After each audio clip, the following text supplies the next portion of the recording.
Aaron Goldberg, how are you doing? Great, Sean. How you doing? I'm Too doing all long no right. see. Yeah. Yeah, it's been a long time. Um, I think we could jump right into that. Well, first of all, how's your family? Oh, thanks so much for asking. I just spent 2.5 weeks with them. They're up near Boston, and they're okay. My dad's been battling cancer, but so far he's strong, and my mom's there supporting him, and they're both still working. So I think all in all, they're good. How's your family? Family's doing all right. Everybody's healthy. Great.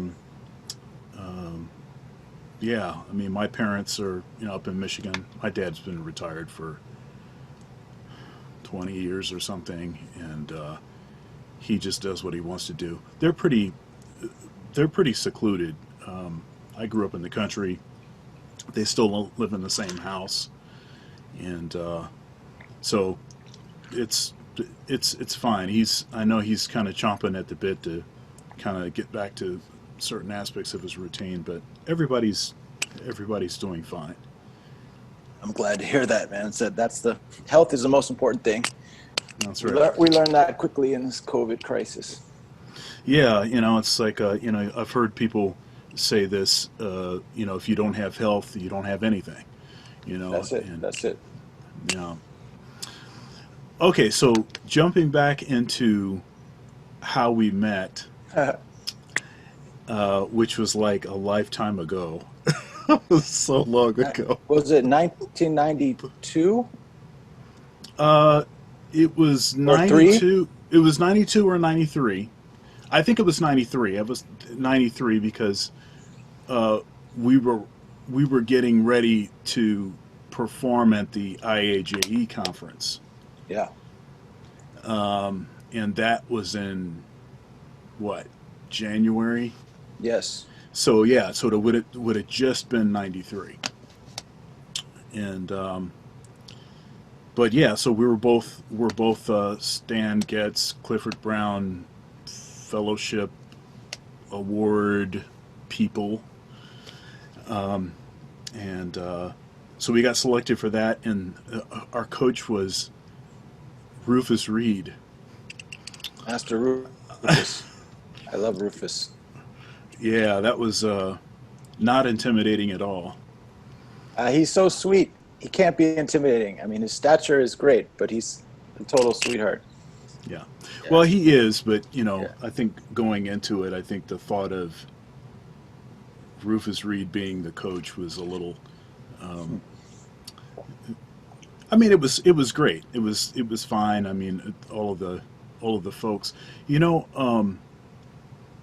I haven't kept track of the rest of us, Oh, wow. but I've been following your career, and you just had a jetpack on your back, man. Uh, all of the great things that you've done. Such a fine player, and I can say I knew you before it all began, right? For sure. Thanks, man. Thank you, brother. Yeah. It's it's amazing to reconnect. I mean, I also knew you were flying, but I didn't, because you're not in New York. You've been touring with Count Basie, right? And teaching and Yeah. um, sorry, not the orchestra. The man himself is no longer with us, but the orchestra. Yeah. Yeah. So that, yeah, I mean, there's a lot of stuff, different things happening. Um, yeah, I mean, goodness, it was just so long ago. In my head. I'm like, man, it's just amazing. Like, I still feel like a kid. I still feel like that same kid that was playing there, and I'm still just as excited about the music, and um, still kind of trying to work it out to, continue to develop some things and get to the next step. I want to ask you about um, your uh, your practice routine, because one thing that was quite impressive to me about you is just how quickly you seem to develop, and um, and just every record I heard you on, just how you were just it was just a quantum leap every time I Hmm. heard you. Can you talk a little bit about that? Yeah, I just want to second what you said about feeling like a kid. I think that's the magical thing about our profession is that, because it's always new, it's different every day. We never really know what to expect from any particular performance or even rehearsal or year of our life. I mean, especially when you start to tour, um, time moves really, really fast.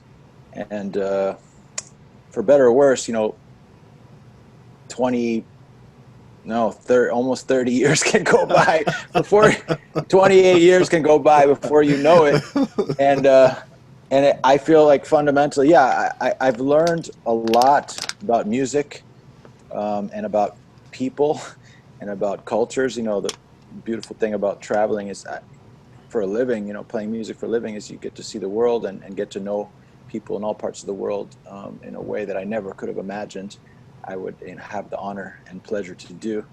Uh, so you grow and you get a wider perspective on yourself and on the planet and on humanity. But at the same time, um, you fundamentally you're just on this never-ending quest, to, as you said perfectly, to improve, to work on your own art and music and person and friendships and relationships, and it keeps you kind of always humble, because it's a humbling process, and also always young, because everything's just fresh. You never kind of settle into any routine, which also has its downsides. um, but this I haven't when COVID came, I felt like I was it was a tragedy for so many people, and we lost so many masters of the music, and I had many friends that got sick. I mean, I probably knew 25 people that got sick in all parts of the world. People were losing their jobs left and right. It was a horrible tragedy, but for myself, it came at a moment when I really needed to pause, and I realized how long it had been since I had just been in one place for 2 3 months. I'd kind of almost forgotten what that was like, and it's been useful to get a perspective on the 28 years that have gone by. I mean, of course, I didn't start to tour until maybe 97, 90, 97. I think I did my first tour outside the US. So, but that's still a lot of years kind of going without stopping. So I still feel like I'm pretty much the same person I was then as well, and just with a little bit of experience under my belt. Regarding practicing, to tell the truth, I don't feel like my growth, since the point I met you, has come so much from practicing as it has from playing with musicians who kick my ass. Mm. And of course, some of them being older masters like Rufus and Betty Carter and Al Foster. Some of them being slightly older masters like Wynton Marsalis and people of his generation. I also got a chance to play with Freddie Hubbard. I mean, I'm forgetting now. I've had just an unbelievable honor to play with so many of my heroes that I grew up listening to and admiring. And then even just getting my ass kicked by my peers, or guys that are slightly older than me, like Mark Turner and Joshua Redman and Kurt Rosenwinkel. I learned so much from those guys on the bandstand, and having to learn to play, for example, having to learn to play Kurt's music requires you to really get inside Kurt's concept of improvisation and not just composition. And having to play, in Wynton's band or with the Lincoln Center Jazz Orchestra forces you to get inside a whole world of completely different music. And, Joshua, playing with Joshua for such a long time, pushes me. I have to follow him every night or sometimes lead him. I have to play solos after him for 20 something years, and it makes you stronger. And it forces you to develop your own skills and find your own voice and constantly improve, because you're playing with this, especially when you're playing with the same guys every night, as for weeks at a time, some months at a time. In the case of Josh's band, we've been playing together since '98 on and off, so we know each other's playing inside and out, which means that we can love and support each other make each other sound good, but it also means that we can get sick of each other if we're not pushing ourselves to get better. I mean, we know all the tricks everybody's got, so we better find something better than some tricks. You know, we got to really make music in the moment, in conversation with these peers that I love so much, and that's really what's made me sound better. I think much more than practicing. I feel like my best practicing is done on the bandstand in real time, ideally in front of an audience. And that's, you know, I think that's not just true of me. I think that's true of the masters of our music. I mean, the reason that so much amazing music was made in the 40s and 50s and 60s in particular was because guys were working. You know, Monk and Coltrane would get a gig on the bandstand night after night, and that's how bands improve, and individuals improve as well. Yeah, I mean, you know, with this quarantine and everything, uh, obviously the thing that um, I think most of us miss the most is playing is playing With on people. stage and Yeah, I playing mean, with other people. Yeah. yeah, for me, it's really playing with people. I mean, I get just as much joy out of playing here in my apartment. You know, I got a little piano and drums, and cats come over and play, young guys and my peers. And, you know, that for me, that's almost as much fun as it is playing in front of an audience. It's, and that's been precisely what we haven't been able to do for 3 months, which is surreal. I never imagined that would happen. I mean, I guess in some ways this pandemic was predictable. Many people had been warning we were going to face something like this, but I'm not sure I ever really imagined not being able to play music with people. So I definitely missed that a lot. And of course, I mean, yeah, of course, I miss playing for people as well. Yeah. So since you haven't been able to play with people Hmm. very much, what have you been doing to try to Yeah, good question. So summon some of that? I think that to really answer your question, it was kind of a two-part answer. I only gave the second part. The first part was that I really did practice a lot when I was younger, and you know, I remember Betty Carter saying to us, like, I think I was 18 when I met her, and she said, "Practice now because you know, when you get older, there's life happens. You know, life happens to you so Mm. much, so many other things to take care of, including the professional side of your life, and your friends, your relationships, your family, paying the rent, and when you're young, that's the time. Also, you have just endless amounts of enthusiasm and energy, and if you can channel that into working on your weaknesses, that's really the key. I think, in my experience, that's the key to growing fast. I was not a kid who grew up in a household full of jazz. I grew up playing classical piano, and my parents loved classical music. They have good, excellent taste in classical music, but they didn't know anything about jazz, and neither did I. And I was just fortunate enough to go to a high school with an amazing jazz teacher. He had started out as a math teacher by day and a jazz bass player by night in Boston, and his name is Bob Sinecrope. And he convinced my high school to let him teach a jazz class, improvisation class. So I signed up for the class not knowing anything about jazz. I just had this vague idea that it was improvised, but I had no idea how that was even possible because all I knew was how to take some notes written on a page and turn them into sound. So I also had never trained my ears. I mean, I really didn't understand that concept of an oral tradition. So I started from zero. I did have some piano technique, but I really had to learn everything. And the prime motivator was just that I fell in love. I fell in love with the music, and I think that's what drove me more than anything else, as well as the mystery and the puzzle of how it was possible to improvise as a classical pianist who only knew how to interpret. So that journey began when I was, I guess, 14, and luckily Mr. Sinecrope, we called him Cine. He gave us a cassette before, the summer before school started, and he said, "Listen to this cassette. That's your homework."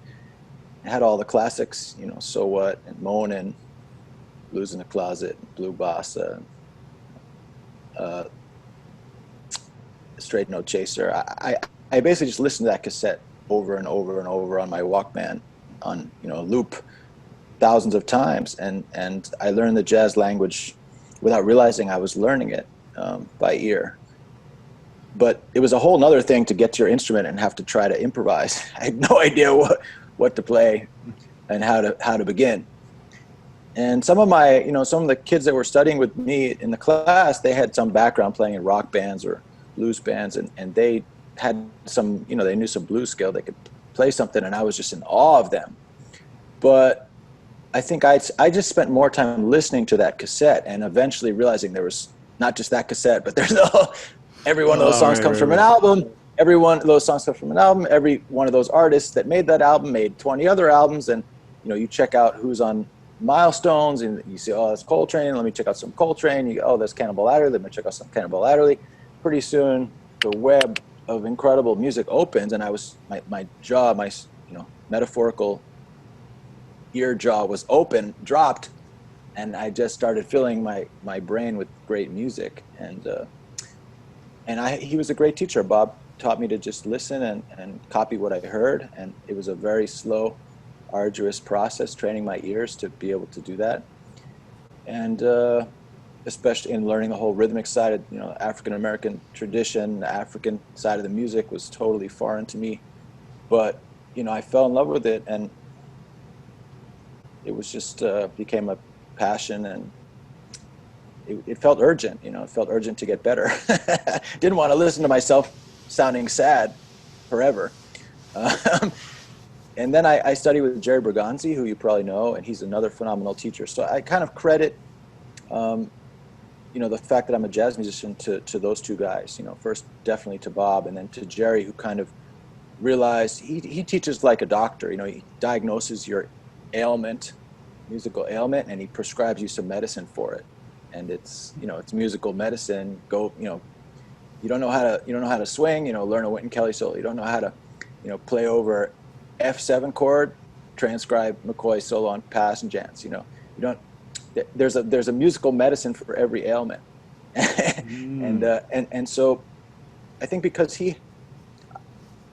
I had those two formative teachers, I learned how to learn. I learned they taught me how to teach myself. And I kind of realized that all these masters of the music, they had taught themselves in a similar way, in a little bit of a family, like a apprenticeship situation. But, most of the great artists learn from records, as you know. So I realized that I didn't need a piano teacher, so to speak. I needed Chick Corea and Herbie Hancock and, Wynton Kelly and Red Garland and Kenny Barron and Mulgrew Miller and, McCoy Tyner. Those were my piano teachers. Yeah. And so I took some lessons with them, so to speak. And then from there, it was really just getting to play in bands. I spent a year at the New School. When I was 17, I got my ass kicked by all the great musicians. I mean, Roy Hargrove was a student there. Brad Mehldau was a student there. Avishai Cohen was a student there. Adam Cruz was a student there. The level was significantly higher than my level at the time. But everybody was trading music, and it was a really amazing, conducive, very loose academic environment. It wasn't so academic. It's kind of designed to feel like, learning in Harlem, like, Bud and Monk and Barry Harris would get together. And this was kind of the vibe of the school. We would just kind of get together and trade music. And the practice rooms were not soundproofed, so you could hear what everybody was playing in all the practice rooms. So eventually you'd start to copy what the other guys were playing. And it was just a very kind of social, oral environment, perfect for learning music, I think. And then I got my first little gigs then, and I started to realize, okay, if I really want to get better, I got to play with people all the time. And I would get together with bass players and just play duos and trios, and got my first gigs in New York, and just started working with cats. Then I came back to Boston to go to Harvard, and I studied philosophy and psychology because there wasn't really didn't make sense to study music at a place like that. But I needed a community of musicians, so I hung out at Berkeley, and I met Reuben Rogers and Darren Barrett and John Lampkin and Jimmy Green was coming up to Boston, and that became my crew of musicians. And we would get together and play, multiple times a week. Teodros Avery, Adonis Rose. Um, those are my boys. That's my musical family, and we still play together today. A lot of us. Jacques Schwartzbart, another saxophone player, was around then. We used to play at this great club called Wally's Cafe in Boston every weekend, and we play 5-hour gigs for $15.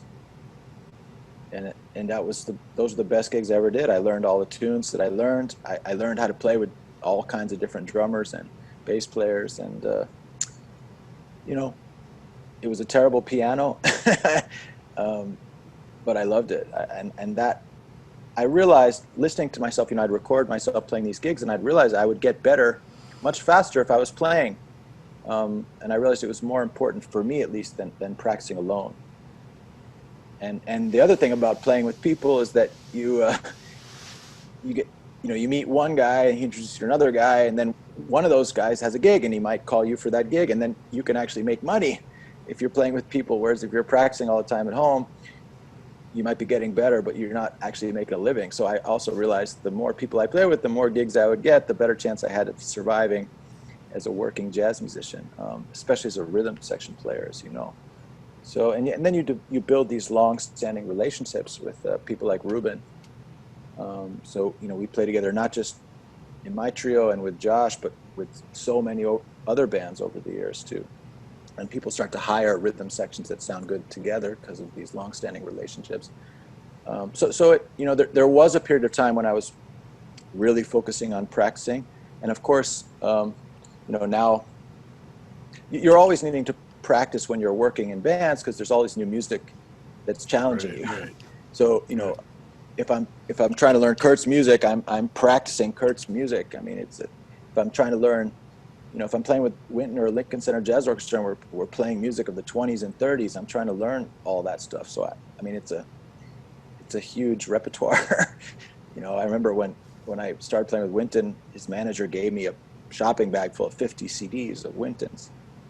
And she said, Wynton wants you to learn these, learn the music on these CDs. I was like, which music? She's like, all of it. I was like, not that I definitely failed at doing that. I mean, it just was overwhelming. But the point being, when you're working a lot with different bands, what you need to practice becomes kind of evident. Whatever it is that's hard for you. If it's a challenge, you need to practice it. That's kind of been my rule of thumb, and that's probably helped me to get better.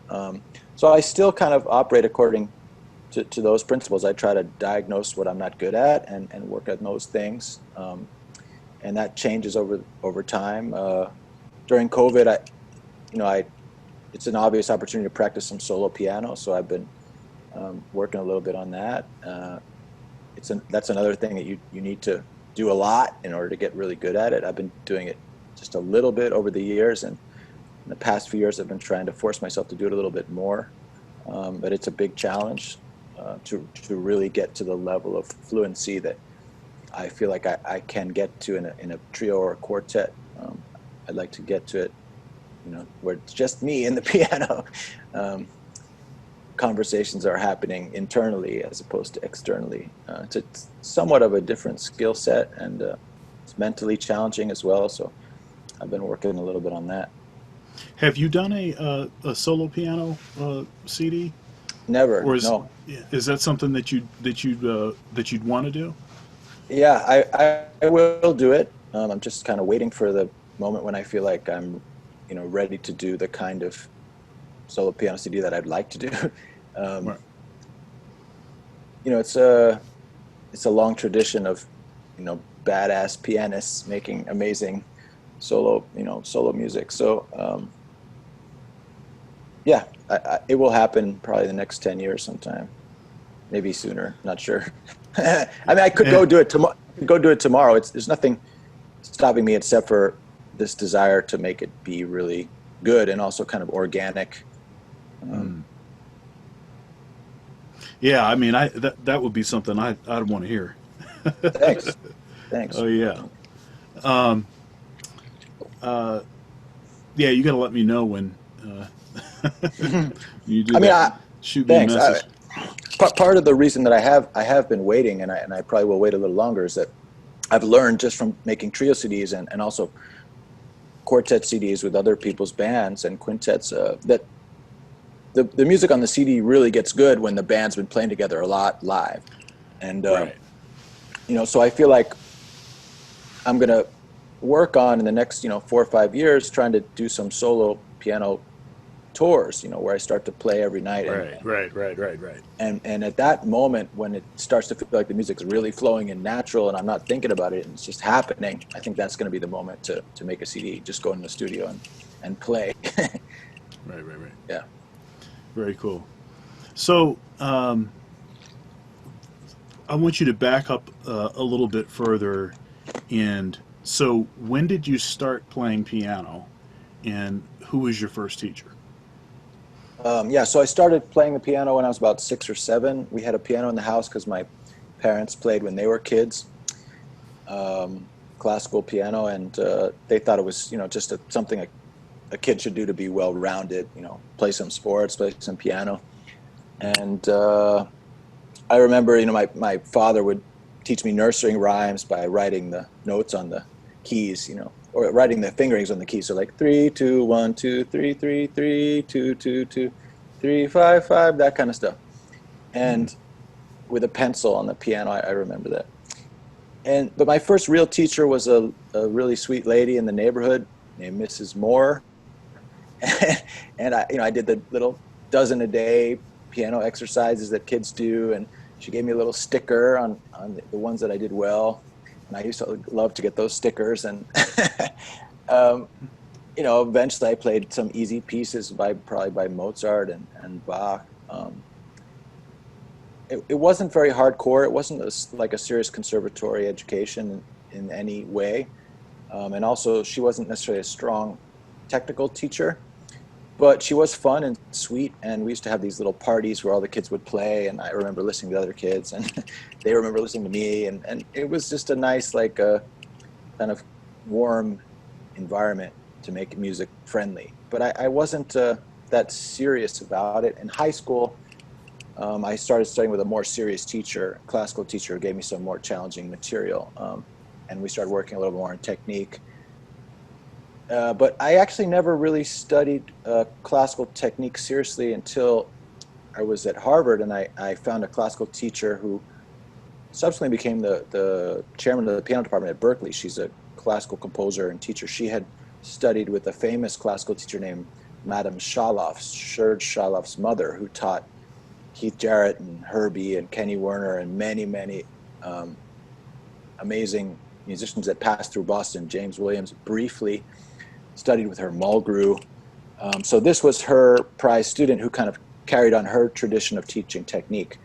And that really helped me a lot. I think I was about 19 when I studied with her. And she fixed some, technical issues that I had that helped me a lot later, in a, more hardcore jazz context. Because the other thing that happens when you start going on the road, with great bands like Joshua's band playing in big concert halls is for the first time, you're playing great pianos. I mean, 9-foot Steinway Ds, which are Hmm. challenging. I mean, to take advantage of the possibilities of an instrument like that, and also just to get around on it effortlessly. It's not like playing the upright piano at Wally's Cafe, or even the little baby grand that I grew up with, playing on as a kid. So I needed a new level of technique to kind of deal with instruments of that quality, and she kind of prepared me for that. So I'm grateful for that. But my first jazz teacher, as I said, was this guy Bob Stinnekroop. He was a bass player.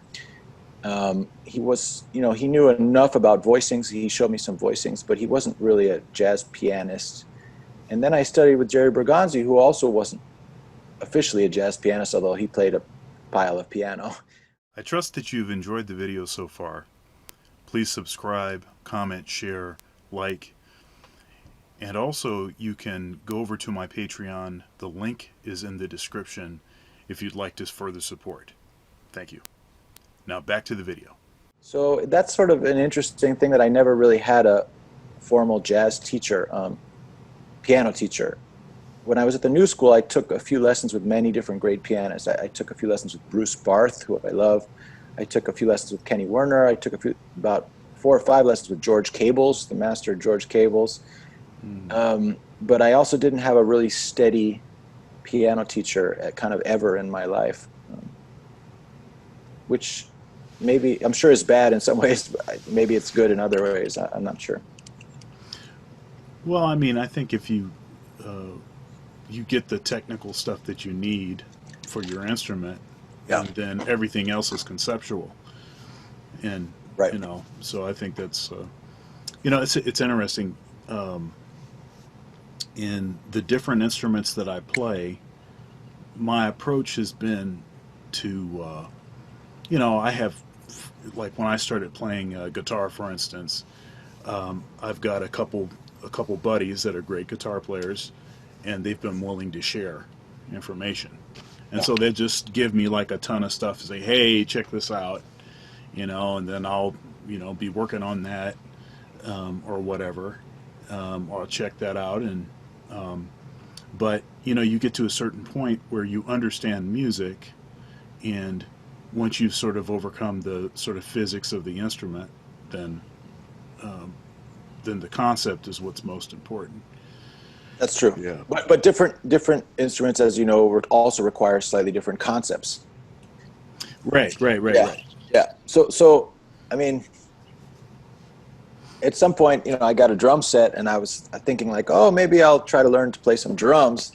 And the learning curve is so steep at the beginning. You're like, wow, I'm getting better, and then you realize how far you would have to go to sound even like remotely half decent, and how far you still have to go on on my original instrument. Like, oh God, why am I even thinking about some other instrument? I quickly let go of the drums, and I just concentrated on the piano, which is hard as shit to begin with. There's so much to deal with just on the piano, the multiple aspects of the piano, and I can't even imagine taking on the project of learning a second instrument. Seriously, props to you.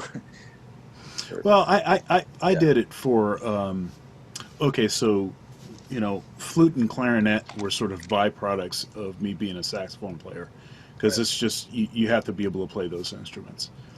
The other instruments that I play, I had an interest in them first because I wanted to write better for them. Right, that makes sense. And I borrowed that. I borrowed that from some of the great classical composers, which is a regular thing to do. So, oh, I'm going to write this clarinet, concerto. I better learn something about the clarinet, or at least get deep in my knowledge about the instrument. And I need to study the music, that's been written for it, and then often composers would actually start taking lessons on the instrument because they just wanted to feel like they were closer to it. They didn't want it to seem like maybe a piano player writing for clarinet, or a violin player writing for clarinet. They wanted it to seem like it was for clarinet. And then the other reason that I play these other instruments is because I want to work. Right. And so right. you do what you have to do, Right. To get the kind of gigs that you want to get. But I mean, just the idea of getting to a level on a second instrument where people might call me for a gig on a second instrument, that's already daunting. Well, it's as great a player as you are. I'm sure it wouldn't be very long. I was going to say maybe if you can maybe talk about. I mean, you've sort of talked about playing with Rosenwinkel, and playing with Josh Redman, and playing with some of the different players that you've played with. What have been, and all of that stuff seems like it's a list of highlights, stuff that I'm sure that were great moments. But if you had to say a couple moments that maybe were pivotal moments, Mhm. either on the stage or I don't know, like a moment where you were this is like this is what I want to be doing with my life, or did you have those kind of moments? Yeah, it's funny because I've always felt like I never really chose my life, my profession. I feel like Mm. um, jazz was this art form that I fell in love with, and it it drew me in, and I became kind of obsessed with improving my skills. But I never thought that it would become my profession. And then people started paying me to play gigs, and I realized, well, actually, it could be a profession, and it is a profession for so many of my friends. And um, you know, I, I love doing it, so let's keep doing it. But I always had this feeling that I was um, going day by day, I guess is the way to put it. I mean, I was never destined for this, and in a way, that's made it more special because I feel like the people talk in a cliched way about good marriages being like that. Like every day, you're choosing to be married to your spouse. Mm. It's not a commitment that feels like a burden. It feels like something I choose, I re-choose, or I renew my vow of love with jazz every day. And Wow. Mm. I kind of feel like I was also, because my parents were really not they were not supportive of this idea of my becoming a professional musician or studying music. So I had to kind of fight for just that 1 year that I spent at the new school. And then when I left and I got a liberal arts education, it always kind of, that was always in the background as a possibility for my life. I could always go and do something else. And there were a lot of things that I also loved in addition to music. And I eventually went back to school and studied philosophy just because I was interested in what I was studying, and interested in the mind, interested in theories of the brain and the mind. And I also didn't think I was going to become a philosopher or a professor. I was just kind of choosing that out of love. And I feel very fortunate that I've kind of made a life out of loving things. Yeah. um, and Yeah. if I ever cease to love my life, I think it won't feel like a burden to change, because I'll just move on to something else that I love, or something else that I feel passionate about. And COVID has been interesting because it kind of stopped. I got off the hamster wheel, which is a great wheel. I mean, it's a wrong analogy, but hamsters love that wheel too. So I guess Yeah. Right. Right. Right. It's nothing. maybe it is a good analogy. So I could just run on that jazz wheel for 25 years without stopping, and then all of a sudden I stop, and I can say, wow, what do I miss about it? What don't I miss about it? This is an incredible time in our country for so many reasons, and it feels like there's so much to be done politically, and like maybe there's now's a good time to go and spend a few months working on politics and seeing how much change we can actually bring in the near future. At the same time, if you ask me, like, do I want to be touring again as soon as it's possible, I would say hell yeah. I mean, I miss playing with Mm. my band. I miss playing with Josh and Ruben and Greg. I miss playing with Eric Harlan. I miss playing with Ruben, with Ali and Omer in the background there. I miss Jimmy Green. I miss all these gigs that didn't happen. I hope they get rescheduled. I want to do them. So I Yeah. have that Jones. At the same time, yeah, I feel like the future is totally open, and my whole career so far has always felt like that. So it's full of highlights, but I'm not sure if they feel like milestones as much as they just feel like amazing memories. Um, Mm. one is is Betty, Betty yelling, screaming in my ear because I was nervous. um, on the bandstand playing with cats like Greg, who had already been out in the scene for a while. And, I was just a kid and I was green and I was nervous. And it was, of course, it was an honor to be there, but I'm not sure I believed that I belonged. And she could tell that. And the way that she kind of motivated me was to just come up behind me as I was trying to play, tentatively play. And she would yell, and play the piano. And, but like right up in my ear. So it hurt. And I was like, and I kind of got, she's Betty Carter. So you're not pissed at her, but I was kind of like annoyed. But she's famous for giving musicians shit in all different kinds of ways. She loved to surround herself with young musicians and kind of dominate them in a, for teaching purposes. And she realized that I needed a kick in the ass. And one way to do that would be to scare me and piss me off. And at some point I just got pissed and I started hitting the piano harder and just going for it. And then she smiled and she's like, yeah, that's it. Yeah. Like that. and I realized from that experience, I really think that was a really formative lesson that she gave, without making it formal, that my job as a musician, if I was going to play, my number one job is overcome my fears, and go for it. I guess I thought the lesson is that, like, always go for it, jump in. Don't stick your toe in the water, jump in, head first, feet first, however you're going to do it. And the other musicians will embrace you. And if if you bring the confidence and the fire, even if it's false confidence, if you bring the intention, the music will happen. And that's so true. And I'm glad I learned that lesson early from her. I like that phrase. She liked to dominate them for teaching purposes. That's a great dominate for teaching purposes. That's a great phrase. Yeah, I mean, in a mothering but tough love kind of mothering way. And I think she had a trial by fire kind of experience when she was young, and so she gave us a taste of that.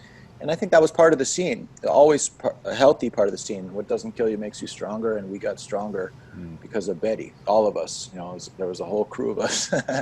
And the more time you spent around her, the stronger you got. Some guys, very few, had trouble kind of surviving, handling it. But for the most part, it was an amazing, powerful experience.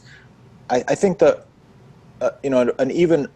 even earlier highlight was playing with Berganti's band, because that was the first time that I didn't feel like a student anymore, because I was his student, and then all of a sudden he asked me to play in his band. And I'd heard his band with Joey Calderazzo and a bunch of other great pianists, and that was a big transitional moment from feeling like, okay, I've reached at least a point where this master will call me to do a gig. And that was, I think I would have been even more nervous, but the next year when I met Betty, if I hadn't had that experience with Jerry first. I think, I guess around the same time, as I said, you because I didn't come from a jazz kind of family. I definitely didn't grow up in a jazz loving family, and I grew up basically going to school in a pretty white neighborhood, and I had just a couple of black kids in my class, a couple of black friends, but I didn't have a sense of African American community. I didn't know really very much even about the history of the music. So it was also an incredible social opportunity for me, and learning experience, and humbling learning experience, which has made me the person that I am. And I'm ever more aware, we've been talking about all the things going on in the world now, in addition to COVID, and it's just another reminder of how fortunate I am as a white person to be working and living in a black social, in a social scene, in a community that's always treated me like family, even though my skin color might be different. It, half or three quarters of my musical family are black, are African Americans, and that's so rare for white people. you know, this idea that Black Lives Matter just always seemed to me like the understatement of the millennium. It's like my whole existence doesn't make sense if it weren't for Black lives and Black geniuses. So it's I after so many years of that, I take it for granted, and then I get reminded that that's not the experience of most white people. And the white people are, in general, are kind of waking up to certain stuff now that's 50, 100, 200, 300 years too late. But finally you see people waking up around you, and partly it's systemic racism, it's racism, and partly it's just ignorance, like lack of exposure, lack of experience. And that's something I always will be grateful for. So some of my first formative social experiences were being thrown into a social setting that was full of people that had different backgrounds from me, and sink or swim in that sense too. And being the only white guy in a band of black guys became normal. But I remember when it was new. I remember that feeling, and I always felt lucky and fortunate that I was accepted, and yeah, I still feel that. I think black people, black culture, American, culture. I think black folks have always embraced white folks, and brought them in and been willing to do that. We might talk about you, but That's true. But, No, that's so true. That's so true. Despite the unbelievably horrible racism that's faced every day by black folks, nevertheless, they're still inviting for white folks, especially people that show love, for black traditions. right. I think it's precisely this feeling that if you can play, you're a part of the family.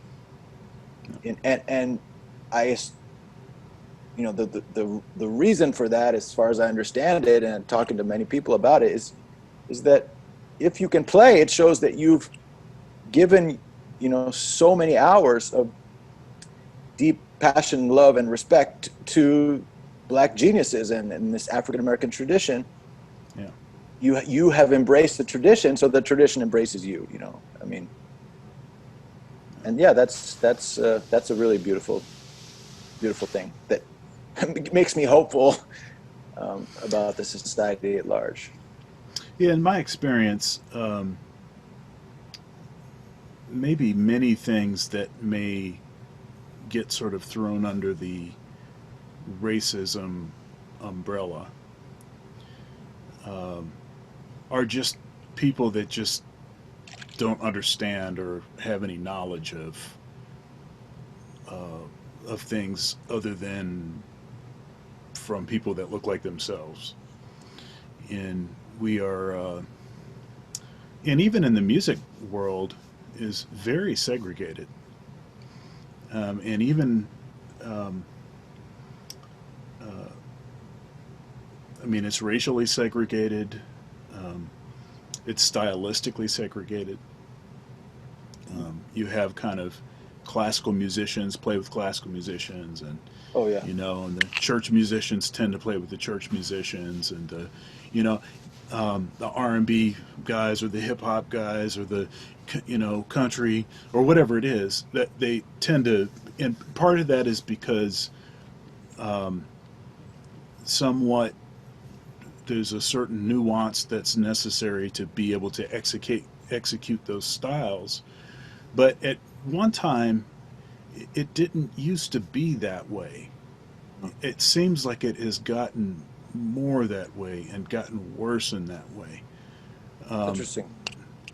um, You're talking about stylistic sort of segregation. yeah, yeah. I mean, um, I live in Columbus, and I've always felt like, uh, of northern cities, Columbus is pretty segregated artistically, um, and and I think some of it is honest, and then I think some of it is just like fear of other stuff, or if I go and try to pursue playing with certain kind of musicians, I don't want to look like I don't know what I'm doing. Maybe there's some of that in there, or um, but I like what you said about um, confidence. You know, you get in a playing situation, and if you're confident, you just throw it out there, then the music will happen. And I think that's a great uh, sort of metaphor for maybe dealing with what we're dealing with right now in this country. Um, is be willing to have conversations with people that you don't you Yes. don't know anything about them. You don't know anything about their background. Um, and I know that everything that I've learned um, um, was because, at least at one time, I was totally ignorant to it, and I had to be vulnerable and expose the fact that I didn't know something to be able to learn. It's all right not to know, but it's not all right to continue not to know Right. just because you're afraid, Right. you know. Well put. Yeah. I think, in my experience, um, there are areas of the jazz scene. I don't know too much about the music scenes outside of the jazz scene, so I'll try to just stick to what I know. But I do feel like the small part of the jazz scene that I've been a member of, which is definitely maybe not representative, certainly not globally, but even the American scene is large. But the cats that I play with in New York, I feel like that little subset of the jazz scene is highly integrated.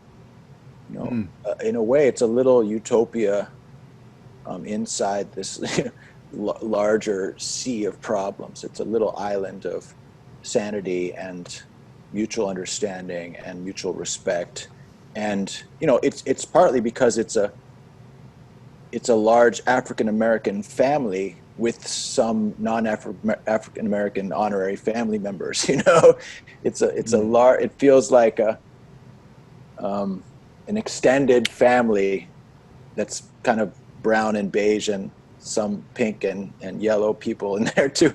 And but it's uh, especially now. I feel like there was some more within the jazz scene itself. I'm not just talking about the society at large, because racial problems now are more evident than ever. But just within the jazz scene itself, I feel like if I compared the scene now to how it was when I first came to New York in the early '90s, um, I felt like there were some racial issues there maybe that were unresolved in the early '90s that are totally resolved now. I mean, I feel like there was a critical debate about the relative importance of African American geniuses versus like a few white players at the beginning of the scene, and there were critics trying to say that Bix Beiderbecke was as important as Louis Armstrong, stuff like this.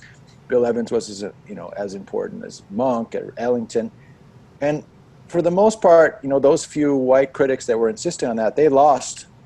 They lost the battle pretty severely, and they kind of shut up. And partly because of the incredible work that Witten did, at Jazz Lincoln Center, the majority narrative that we all kind of accept as mainstream, jazz history kind of won the day, which is an important thing because it's it's the story of African American geniuses in America.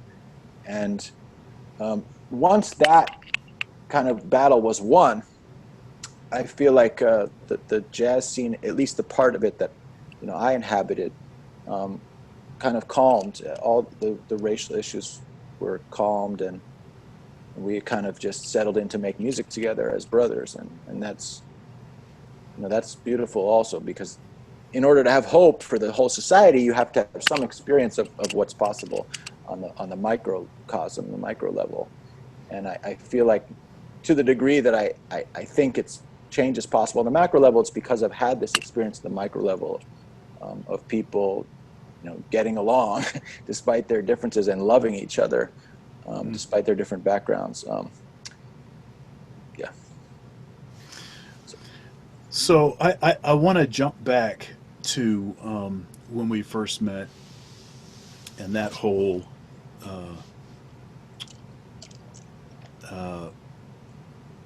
experience. One thing I remember, because we had to play some tunes. We were being evaluated playing these tunes, so it was like there was the rehearsal component because we had to get music together to play at the IAJE conference. Yeah. But then there was like the rehearsal. Then there was the evaluation component where we were still playing with each other, but we were being separately evaluated. And I remember us playing the tune Pensativa. And I had not played Pensativa prior to that. It was my first experience with that tune. And to the point where it's a pretty regular story that I tell my students, about learning tunes, learning a diversity of tunes, learning a lot of tunes. And it wasn't that I didn't know tunes. Of course, I knew a lot of tunes. I just didn't know that tune. Right. And the way that experience was, because my knowledge of that tune was not as maybe solid, and it's a challenging tune. Very challenging. So I was like, all right, so we're going to play this tune, and okay, let's go. So, do you have any memories of that? And maybe you can help to fill in some holes that I have in my memory. It's funny. I mean, when you mentioned Pensativa, it does sort of ring a bell that we played Pensativa. The one tune right before you mentioned Pensativa, the one tune that came to my head was Daydream.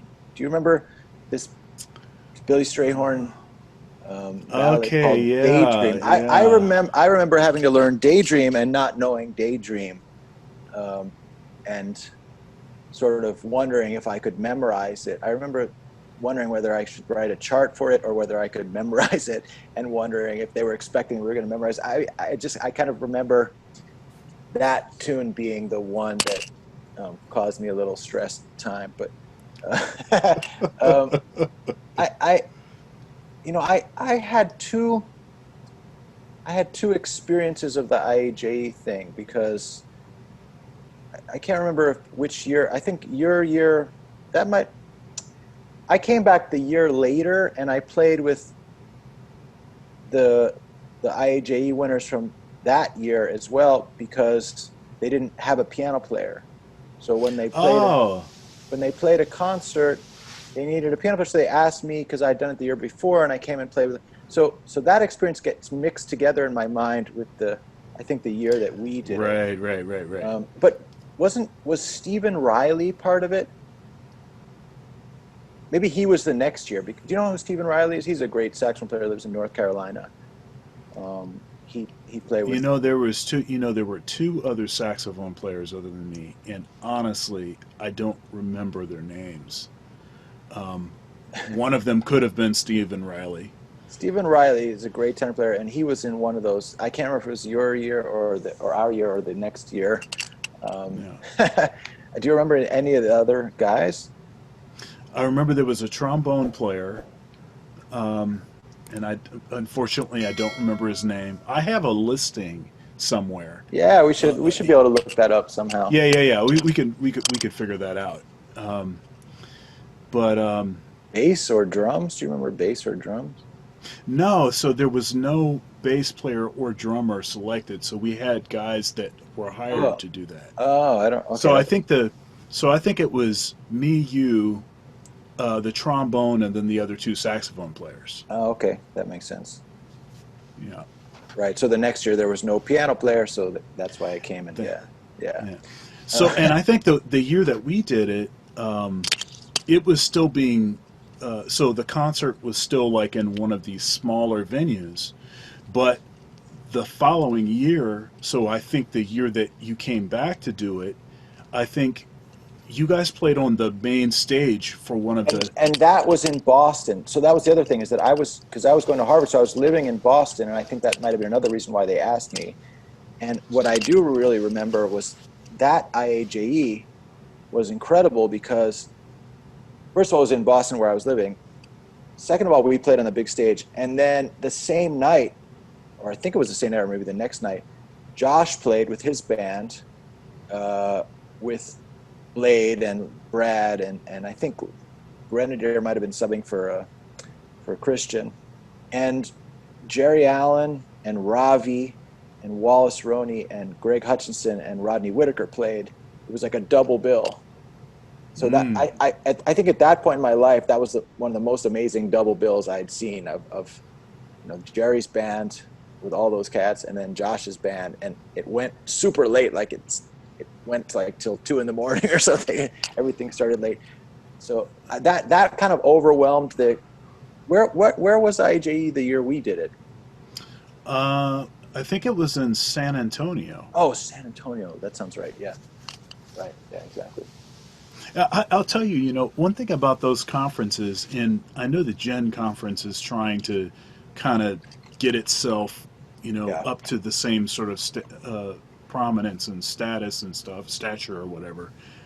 But those evening concerts, it's like people were like rushing, like they'd open the doors and people rush in, and they're like, fighting over the first few seats and stuff. Man, I remember that, and I was like, man, this is like it was like some big rock concert or something, with a bunch of like groupies or something. It was really like that part of it was like really intense. I was like, I, yeah, I said the same thing to Bob Sinecourt because Bob, my high school teacher, he later became president of Gen for a second, and I was telling him how incredible it was.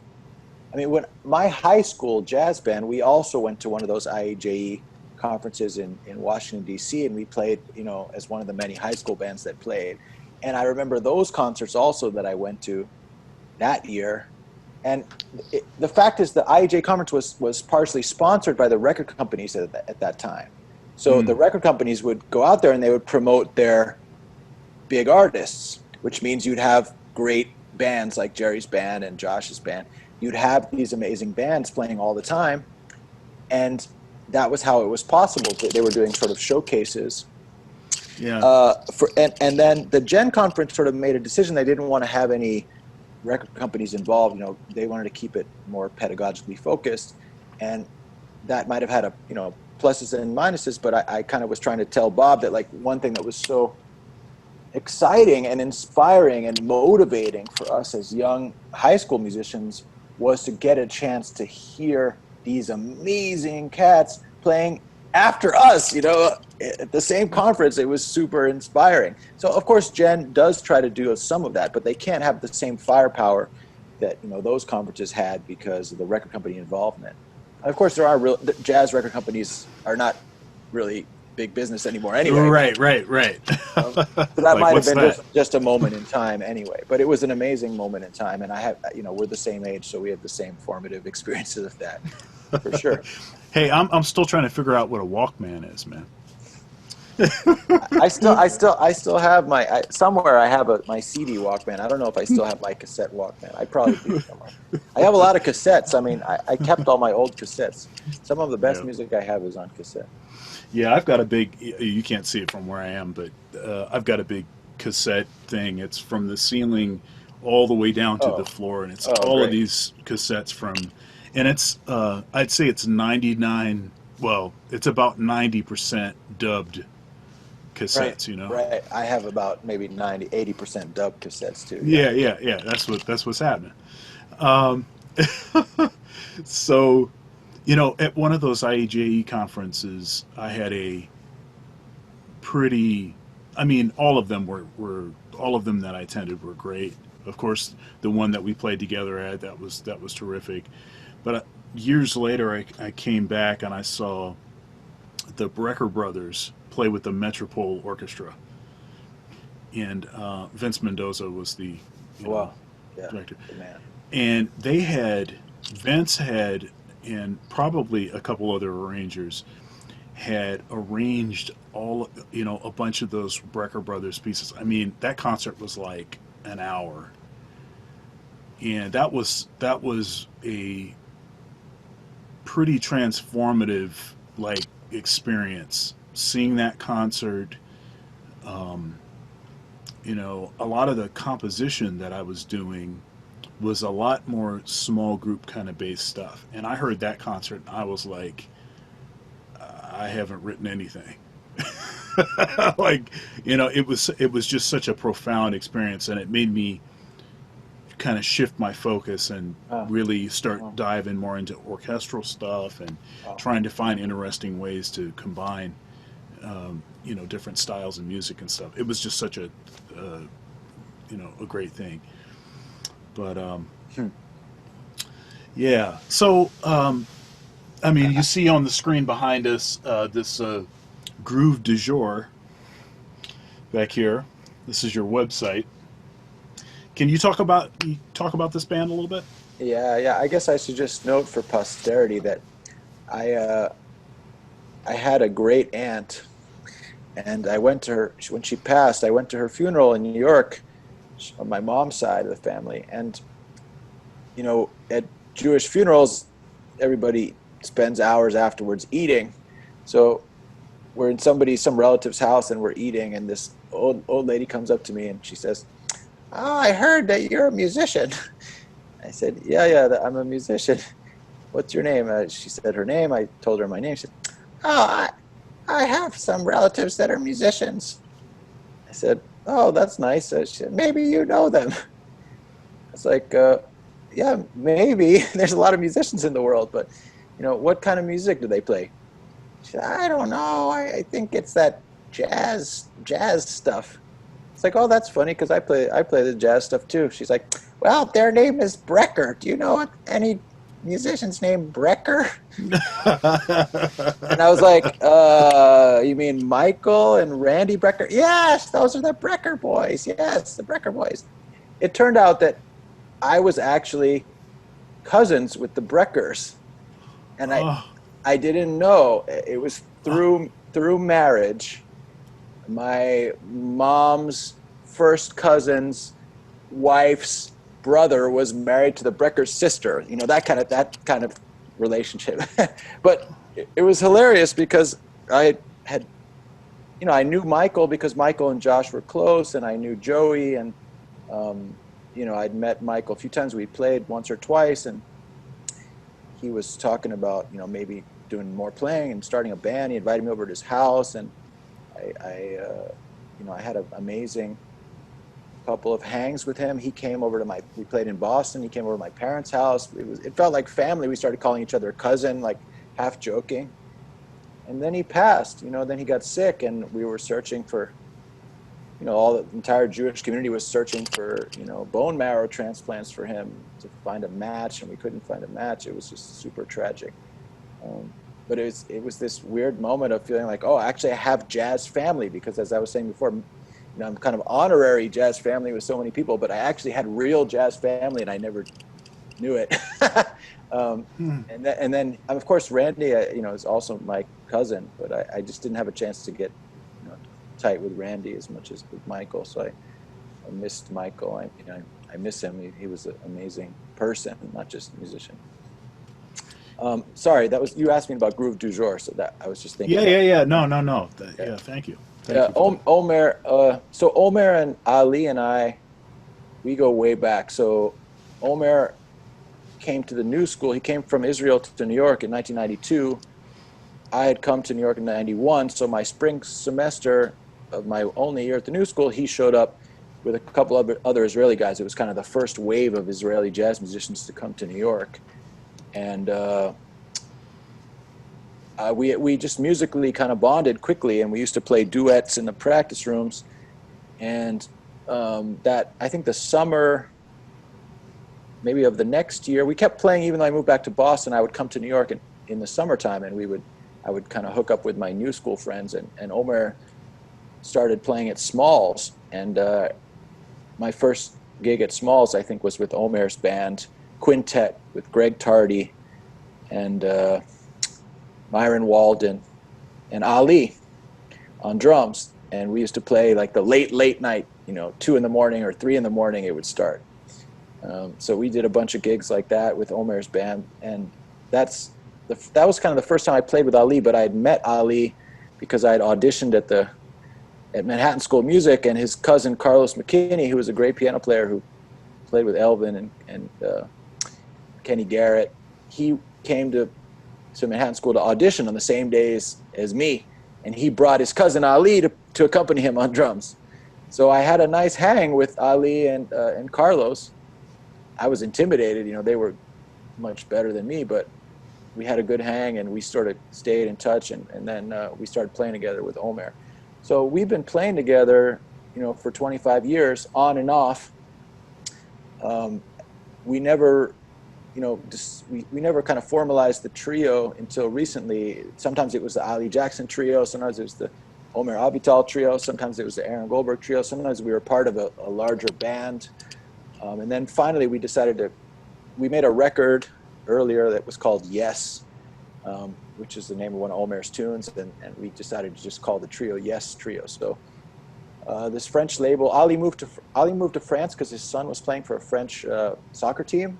His son is a phenomenally good soccer player, football player, not American football, but European football. And he moved to France. Ali moved with him to Toulouse, and he hooked up with a French label, and they decided they wanted to record us. And we, everybody brought some music, and we did this record, and so we decided to give it a French, sort of semi-French title, Groove du Jour. But it's a fun album, and it has that spirit of guys that have been playing together for a long ass time. And we've been touring a little bit more than we did before because Ali was so busy with Winton and Lincoln Center, and now he has more free time. So we did a couple tours this past year, and hoping to do more in the future. So Ali is on one of my CDs. Detroit Connection, yeah. Yeah. And he was playing in my band for a period of time when I was a young kid. Cool. And of course, I know his family and McKinney's and stuff. Did you know them when they were real little? I mean, you knew them when they were kids.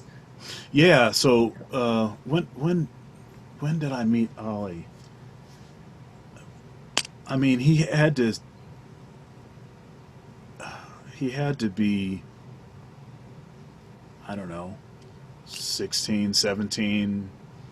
I mean, it had to be something like that. Back I when don't remember the exact. When they had the band with Tassili and JD. Yeah. Heaven Everett and yeah. Right.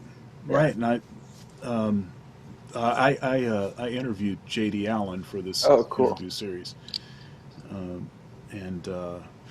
But yeah, I mean, so there's that. Tell him I said hi if you know. Totally, of course. Did you already have the nickname Thunder? Were you already Thunder when you met him? Yes.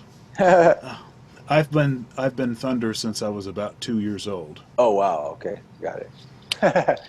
Yeah, that was a nickname my dad.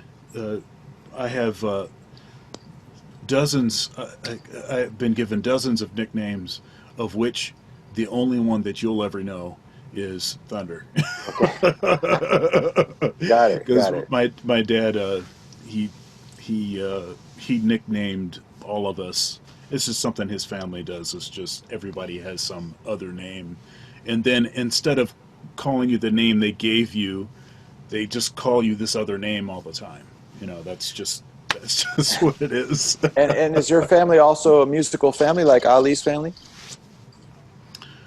It's interesting. My dad was a great saxophone player. Oh wow. Sounded like Lou Donaldson. Wow. I have a recording of him, and I've been meaning to do this. So I'm going to transcribe his solo off of it and play Nice. it, do a video and make a big deal about it and stuff. Great. But yeah, he was a great saxophone player, and all of us played some kind of musical instrument. My sister, she initially went to school for music, and then kind of changed to something else, and she's a psychiatrist. My younger brother, he's the only one that really didn't play an instrument.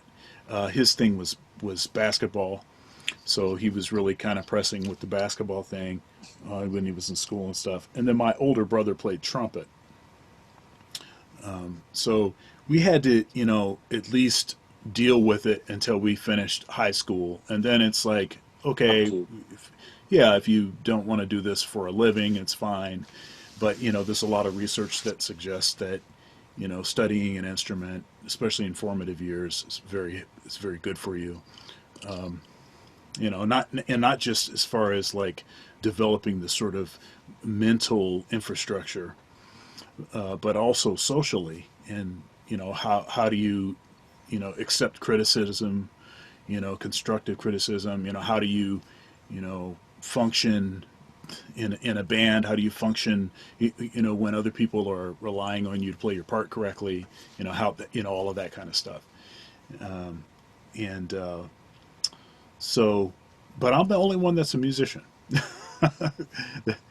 and everybody else is, they're doing great. I mean, my dad set such a great standard and such a great example for us that all of us followed in his footsteps, and as a matter of speaking.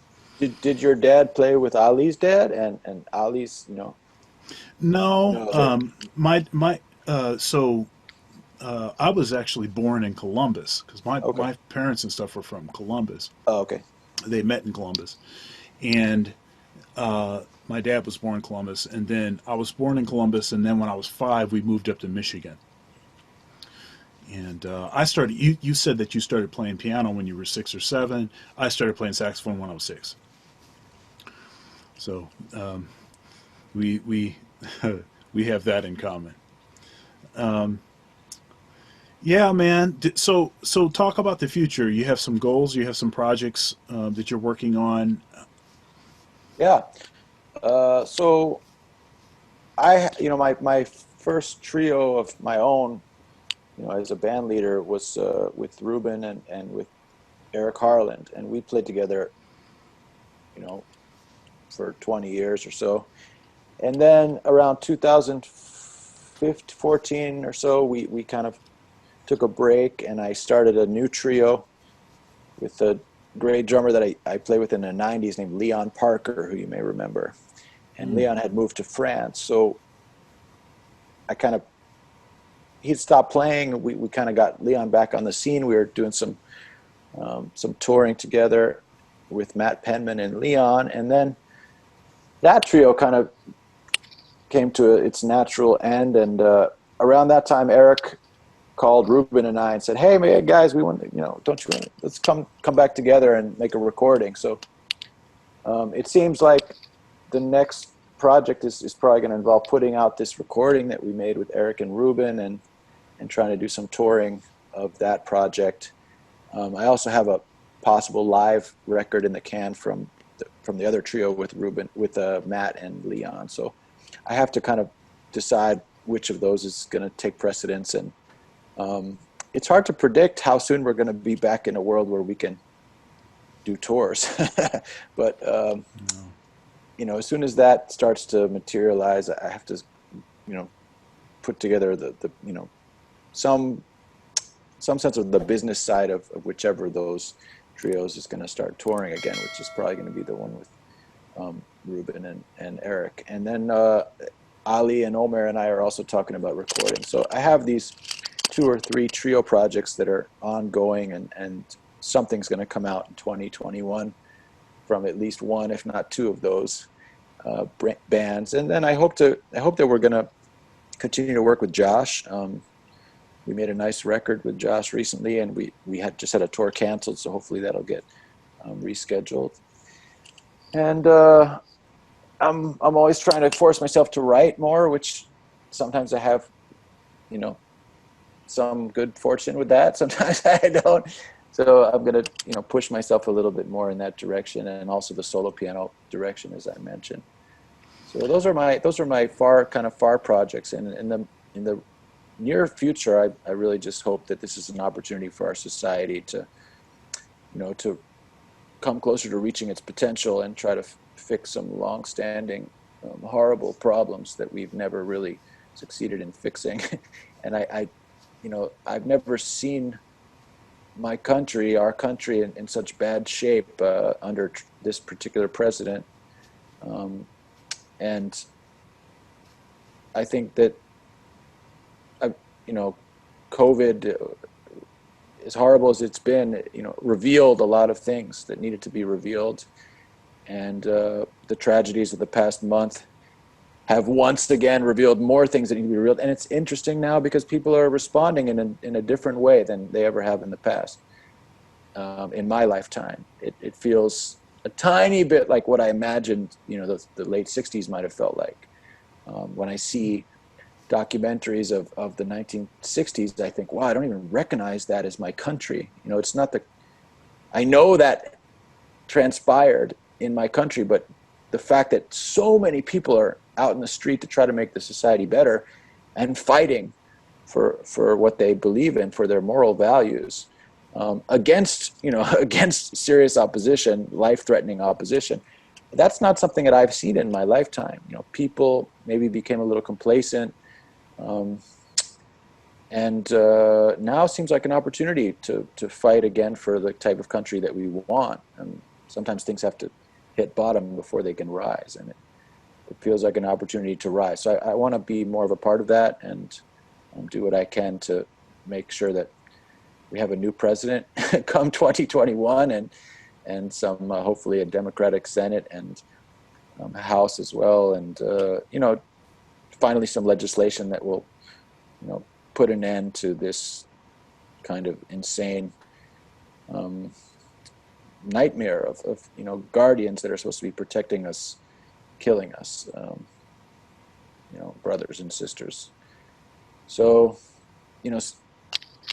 end systemic racism in America and in the world is a long project, but it is possible to make progress. It feels like a moment of progress, and let's see what we can do to push that along. That feels like a worthy agenda for the rest of 2020. Well, it was great talking to you, man. It's great catching up a little bit. We probably should talk more often. Yeah, man. It's been how long? 27 years? Yeah, that's a little more often. Columbus is cool. I haven't been to Columbus in a while, but Columbus Music Hall, right? That I played a nice gig there. Yeah. And I know that Ohio State has gigs too. I don't know why I've never played a gig at Ohio State, but I know that people come there and play. I hope it'll happen one of these days. Well, or just come do a workshop or something. I mean, I'll come and teach your kids. Yeah. I could. We could make that happen. Let's do it. We definitely will make that happen. Great, man. Thank you. Make that happen. And I'm so glad I discovered your show. Now you got all these other interviews. I got to check them out. And I want to hear more about your musical adventures, and need to do a reverse interview and hear about your last 27 years. I guess you're a doctor. You have a doctorate. Yeah. I do. Awesome. From Ohio State or from somewhere else? No, from CCM, University of Oh yeah. Cincinnati. Oh yeah. That Phil DeGreg. Yeah, yeah, he recently retired, but yeah, he was there for a long time. What is it? The Jazz Theory book or whatever, Phil or was it the DeGreg. Jazz Piano? Is that right? The No, Jazz Theory book. I Yeah. think he did write a book. I don't know his book, but I knew him because he used to teach at the Jamie Aebersold camp, and he was a friend of Bob, my high school teacher. Hmm. And every time I come to Cincinnati, I see Phil would come out, and he's a good guy. Was a good guy. He is a good guy. Retired good Yeah, guy he's a terrific guy. I've played and with good him. pianist. Yeah. Oh yeah, I played with him for a few times over the last 2 or 3 years in particular. Cool. Yeah. Tell him I said hello. I definitely will. Thank you, brother. Thank Get you, some man. get some rest. Peace and love. Take good care of yourself. Stay safe and healthy. God bless you, man. Thank you, man. God bless you too. Take care. All right, I'll see you. Bye bye.